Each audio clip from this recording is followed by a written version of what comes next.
Así, así de sencillo. Y bueno, déjeme saludar, grábenos, don David, déjeme saludar a mi compañero y amigo, a don Ricardo Sevilla, queridísimo periodista independiente, escritor, colaborador de Regeneración en este su espacio también aquí en Sin Censura. Querido Ricardo, ¿cómo te va?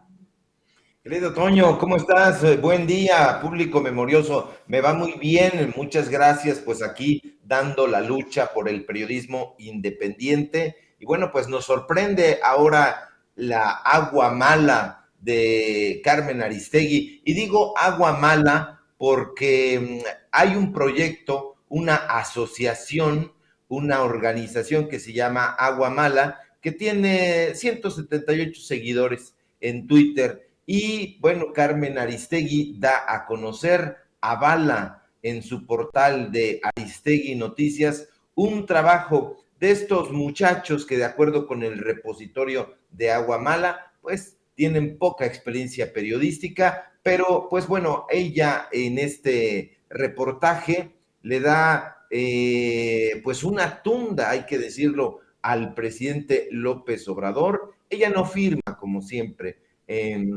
Se cuelga en términos de rating, pues de otros reporteros, de otros trabajos, y bueno, escribo yo en un pequeño tweet que perdida la credibilidad y buscando el rating, Aristegui se pone del lado de Felipe Calderón. Este asesino que es Felipe Calderón llama muchísimo la atención, insisto, el pequeño currículum de Scarlett Lindero, de Nayeli Valencia, de Marco Antonio López, de Abraham Rubio y de Juan Luis García, que son los integrantes de Aguamala. Y yo no entiendo de qué habla Aristegui o qué avala Aristegui, mejor dicho, porque yo recuerdo que apenas terminar el sexenio de Felipe Calderón, las organizaciones civiles de México y de otros países que tanto ellos han avalado, pues apuntaron que el gobierno de este asesino fue uno de los más sangrientos en la historia reciente. La propia BBC, la CNN, dijeron, son eufemistas,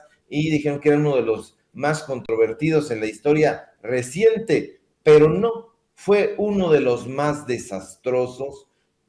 Es argumento siempre recalcitrante, pero hay que decir que la guerra contra cárteles de narcotráfico que emprendió Felipe Calderón a unas semanas apenas de asumir el poder, causaron la muerte de más de 50,000 personas, de acuerdo con datos de su propio gobierno. Eso lo ha olvidado Carmen Aristegui y ahora difunde este trabajo, un trabajo que le da pues un lugar a Calderón que no solamente llama la atención, sino que repugna, porque en la historia de los presidentes de este país, Felipe Calderón tendrá, desde mi punto de vista, siempre una mancha, como lo presentaron en algunas fotografías cuando salieron reportajes sobre la fallida guerra contra el narcotráfico, teñido de sangre.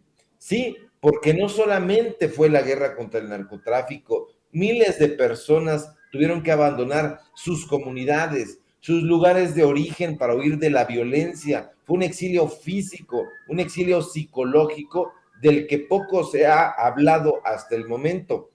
Las personas desaparecidas también sumaron miles, de acuerdo con estas organizaciones, que paradójicamente son las mismas que hoy atacan al presidente López Obrador. El propio Felipe Calderón, Toño, tuvo que reconocer que su gobierno iba a ser recordado por la violencia, pero también existen otros temas muy, muy delicados, muy controversiales, que se presentaron durante los 6 años que malgobernó este país.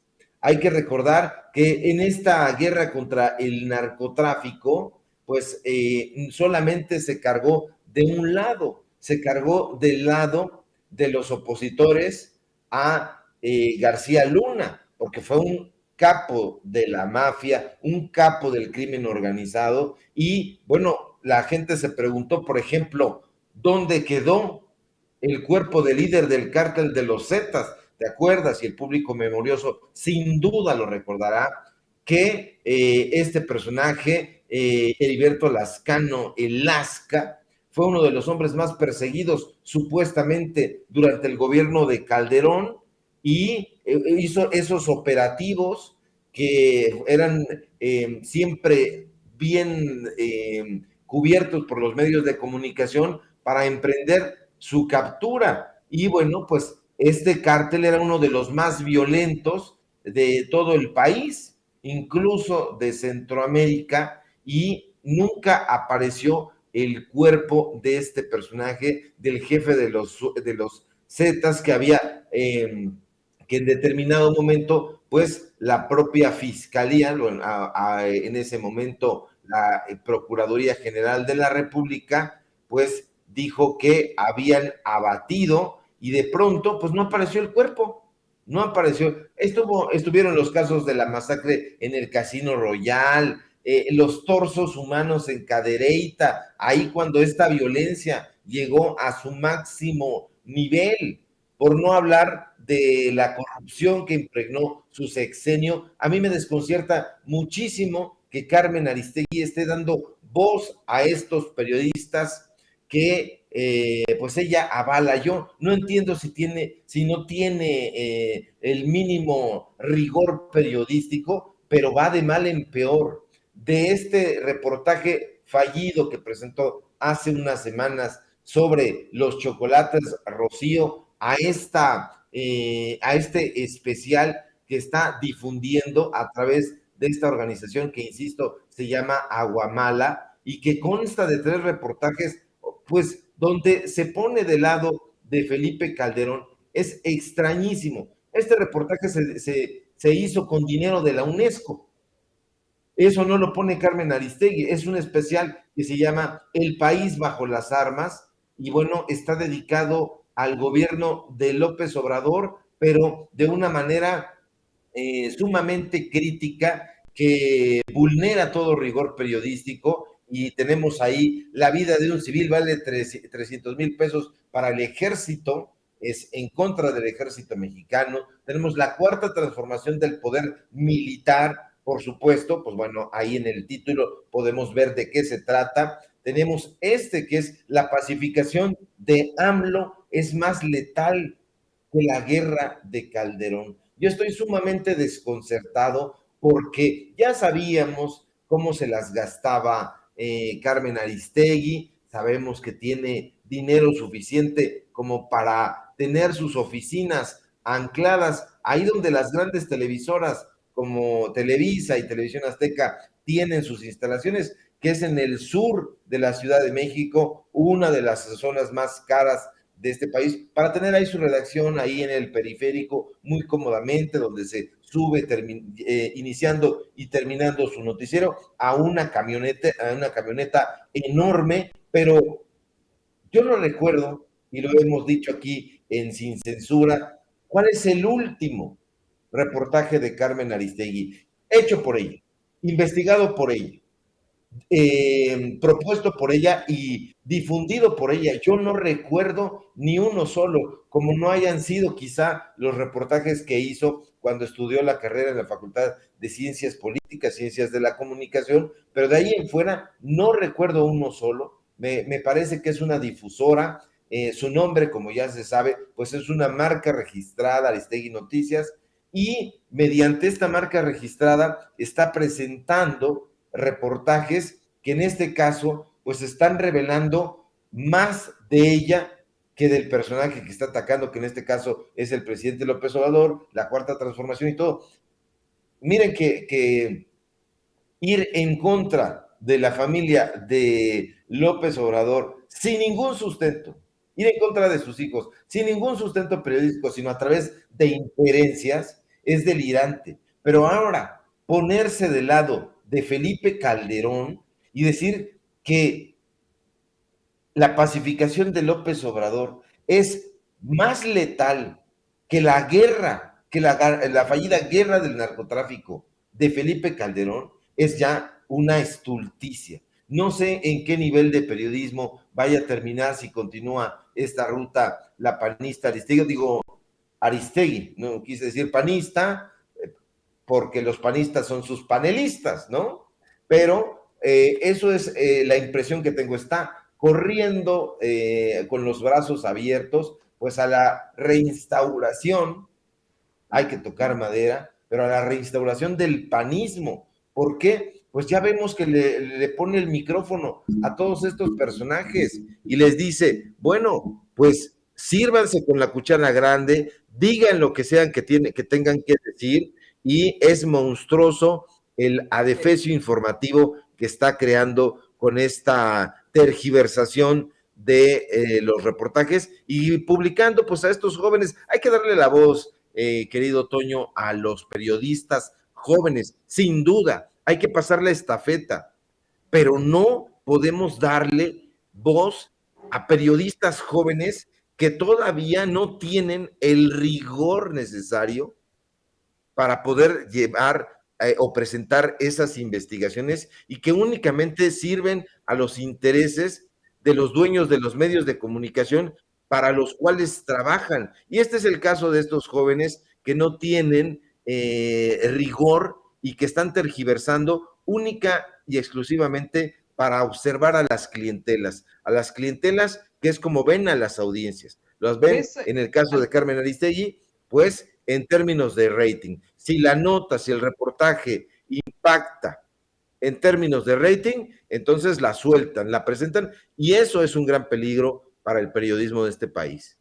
Que es algo que ocurre comúnmente, querido Ricardo. A los jóvenes en el periodismo, tan pronto se gradúan y comienzan ellos a desenvolverse en, pues vamos, en los medios de comunicación tradicionales, los avientan a las peores notas.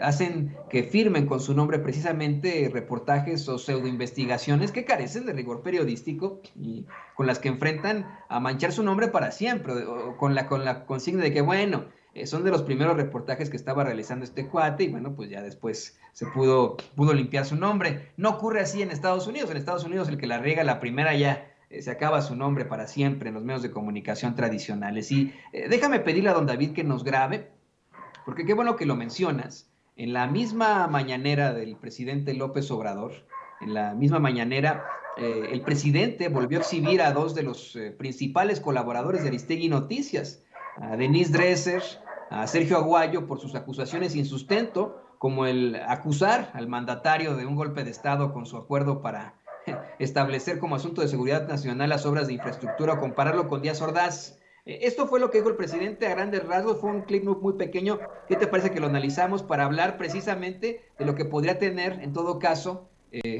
como vamos, como paradigma todavía, Carmen Aristegui? Y eso fue lo que dijo. Ahí los veo. La señora Dresser, así es Denise Dresser, ¿no? Un acuerdo que emito, que es como un memorándum para que se avancen los trámites y empujar el elefante.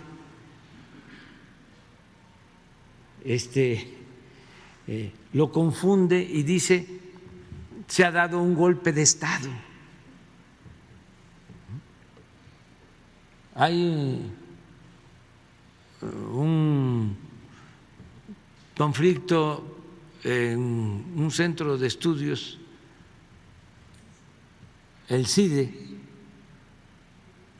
y hay diálogo o no diálogo, están en eso, ¿no? Y dicen, es como el 68, una desproporción, pero además otro intelectual famoso, Sergio Aguayo, que dice que tiene pruebas, pues ¿por qué no las presenta de que somos como Díaz Ordaz? Llegó a decir eso. A ver cuáles son las pruebas que tiene. Y ayer ya de plano. Ricardo Sevilla, precisamente en la mañanera, haciendo ese planteamiento, ¿cuáles son las pruebas que tienen? ¿Cuál es el rigor periodístico de estos dos pendejos, ¿no? Al hacer este tipo de planteamientos. Y yo te lo digo, es evidente que ha ocurrido un cambio de paradigma con la figura de Carmen Aristegui. En este sexenio dejó de ser considerada por muchos como una periodista independiente, entre comillas, a una comunicadora cercana a las esferas del poder. Y miren, no creo que sea necesario que se cite en esto al presidente López Obrador. Lo estamos viendo como lo plantea el mismo Ricardo Sevilla, teniendo en su panel a puro derechista, puro panista, como Denise Dresser, como el mismo Sergio Aguayo, Ricardo. Así es, y todavía lo siguen teniendo. Bueno, basta ver sus cartas credenciales. Denise Dresser y Sergio Aguayo escriben pagados por Junco de la Vega, el dueño del periódico Reforma. Entonces, pueden tocar los temas que quieran, preferentemente el anti-López Obradorismo, irse a la yugular de López Obrador y de la Cuarta Transformación, pero no los recuerdo hablando ni haciendo ninguna crítica a Nexim, a esta secta donde participó la hija de Junco de la Vega, el dueño del periódico Reforma, donde publica Enrique Krause, la esposa de Enrique Krause, que es Isabel Turrent. En fin, yo no creo que Sergio Aguayo tenga ninguna prueba de nada. No tiene la cabeza bien puesta, y eso se lo dijo otro neoliberal que le negó una beca del CONACYT que él quería. No creo que Sergio Aguayo tenga prueba de nada tampoco, porque no es capaz de escribir solito su columna que presenta en el Reforma. Todas las ocasiones, todas las semanas, desde hace ya un par de años, dice: esta columna fue escrita en colaboración, y ahí te vienen sus becarios. Escriben sus becarios, no escribe ya nada Sergio Aguayo. Lo único que hace, pues, es servirse con la cuchara grande, la cuchara de las denostaciones, en el programa de Carmen Aristegui, allá en el periférico, allá en esa zona exclusiva, o llamémosle fifí, porque no cualquiera tiene dinero en este país, en un medio de comunicación independiente, como se precia de serlo, de alquilar oficinas en el periférico sur. Yo no conozco a ninguna redacción, y vaya que conozco, que sea independiente, que sea para el pueblo, que tenga un presupuesto social, que tenga sus oficinas en el periférico sur. Quién sabe cuánto estará pagando, y quién sabe cuánto le estará pagando, porque, como dicen en mi barrio, no creo que sea de oquis el trabajo que está o las opiniones que están presentando todos estos personajes, todos estos panelistas. No, son izquierdistas de boutique. Hay que recordar que las oficinas de Carmen Aristegui y su expareja sentimental, Javier Solórzano, cuando estaban con Pedro Ferriz de Con, estaban ahí humildemente en Montes Urales, allá en las lomas de Chapultepec. Entonces, yo no creo que sea Carmen Aristegui una periodista de investigación, eso de entrada. No ha hecho investigaciones propias, y por otro lado, no creo que sea o haya sido jamás una periodista que haya estado interesada en los problemas del pueblo, en visualizarlo. Y ahorita que se están cayendo las caretas, que son los momentos de las definiciones, pues bueno, vemos que Carmen Aristegui se ha definido por atacar a un proyecto de nación, no a un personaje que es el López Obrador, que es el presidente de la República. Eso sería anecdótico. Está atacando ya a un proyecto de nación, y lo más repulsivo, Toño, público memorioso, se está poniendo del lado del asesino Felipe Calderón en este trabajo de estos escolares que no tienen pies ni cabeza. Ricardo, para cerrar, y le pido a don David que nos grabe con esto, mira, quiero compartirte una nota que acaba de ocurrir, acaba de suceder esta situación en el Congreso. Me da y mi comentario, eso es, pero me da la impresión de que en el Congreso se están haciendo bien pendejos los legisladores con la llamada ley Chayote. No atendieron la orden de la Suprema Corte de Justicia para analizar la Ley General de Comunicación Social y Publicidad Oficial. Déjame, te comparto solamente un párrafo de lo que publica Melisa Mezcua en Latinos, en Proceso. Ya sabes que cada vez se parecen más, pero por eso lo digo. Dice, la Cámara de Diputados atendió la orden de la Suprema Corte de Justicia de la Nación para arreglar la Ley General de Comunicación Social y Publicidad Oficial, coloquialmente conocida como Ley Chayote. A pesar de que les puso como ultimátum el próximo miércoles 15 para arreglar dicha ley, los diputados de la actual legislatura hicieron caso omiso al mandato que la Suprema Corte de Justicia le dio en septiembre pasado. La orden del máximo tribunal del país fue clara: esclarecer y detallar los criterios a los que debe estar sujeto el gasto de comunicación social y establecer sus procedimientos concretos y reglas específicas. Yo sé que tú, aquí, Ricardo, como nosotros en Sin Censura, compartes esa idea de que la publicidad oficial, por muy legal que sea, es inmoral, es antiética, y en todo caso deberían estar analizando el final de la ley Chayote. Y aún así, cuando solamente tienen que revisar ciertos puntos de la misma, esos legisladores del PRI, del PAN, del PRD, de Morena, del Partido del Trabajo, del Movimiento Ciudadano, de los que quedan todavía del Partido Encuentro Solidario, nos juegan el dedo en la boca y desean todavía seguir pues dando su chayote oficial a esos periodistas que se dejan, Ricardo. Así es, y que son muchos, porque hay que recordar que justamente esto que mencionas de la ley Chayote, pues se sigue practicando y cómplices son tanto los medios de comunicación como los periodistas y los políticos que quieren prensa amiga, prensa buena, notas a modo. Y eso en la jerga periodística, tú lo sabes muy bien, querido Toño, se llaman debes. El debe, el que se debe publicar sí o sí en las páginas del Universal, de El Financiero, de Excelsior. Ahí hay debes. Es una frase hecha dentro del argot periodístico y se dejan espacios para que se presenten esos debes, que son las notas a modo pagadas por los diferentes gobiernos. Yo recuerdo que en el periódico Excelsior siempre, todos los días, se dejaba espacio para debes. El debecito, le decían, aquí va esta nota, aquí va esta otra, y aquí dejamos espacio para un debe. ¿De quién? Pues bueno, de Enrique Peña Nieto, de Osorio Chong, el espectacular Osorio Chong.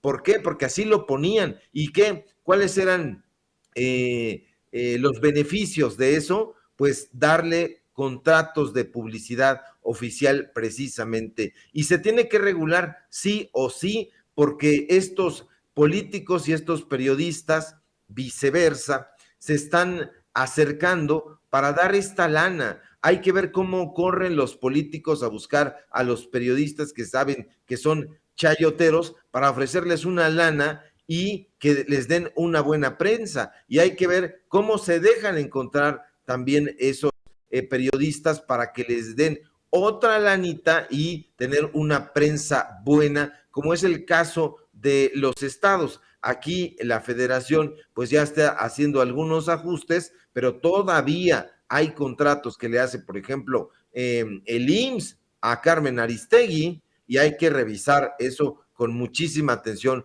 porque ahí el coordinador de comunicación social está dándole contratos millonarios a Carmen Aristegui.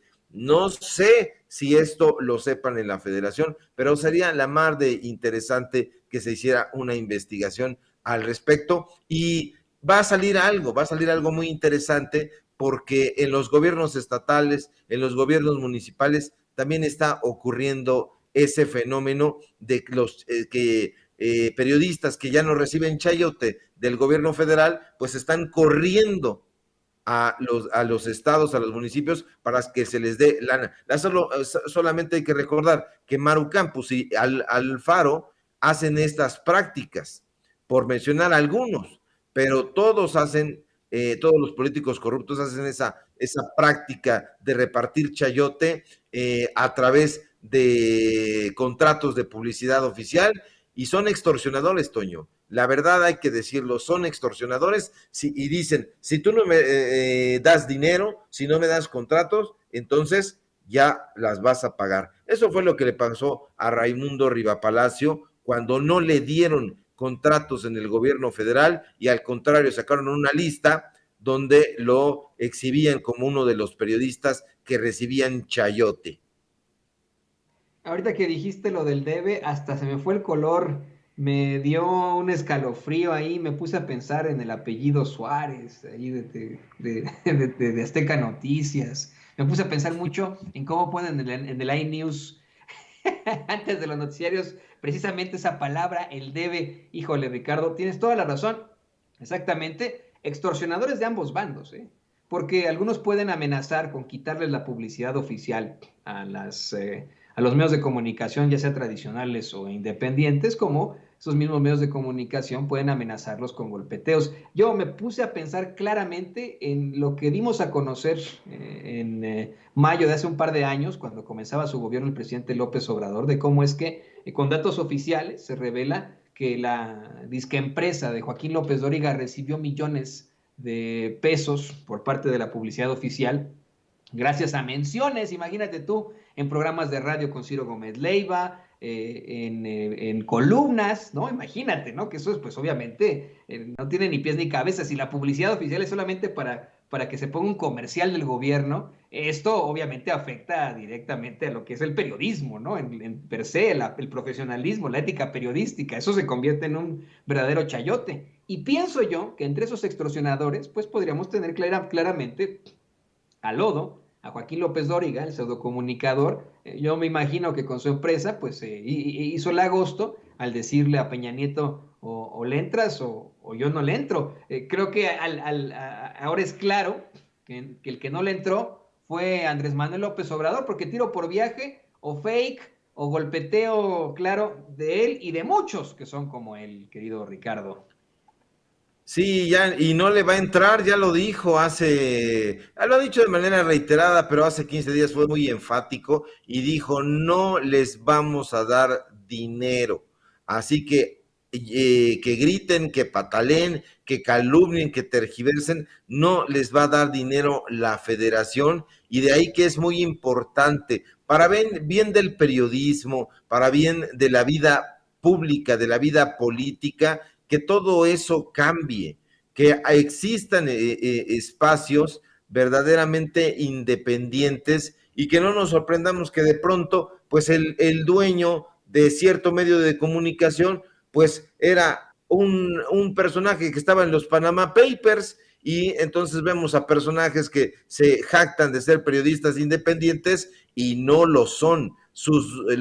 La gente que les está pagando, pues ni siquiera puede estar libre, porque tiene ahí señalamientos de corrupción, de desvío de dinero, de tráfico de influencias, y de pronto vemos a estos periodistas hipócritas como próceres de la información. No lo son, hay que seguirlos desnudando, querido Toño. ¿Y por qué no lo seguimos desnudando, mi querido Ricardo? Ahora contigo, compartiendo tus redes sociales. Compártele, por favor, a la gente la forma en la que te pueden contactar y en la que te pueden leer y ver en otras plataformas, en tu programa de YouTube, en tus participaciones en Regeneración. Compárteles, por favor, querido Ricardo, al público consentido de Sin Censura todo esto.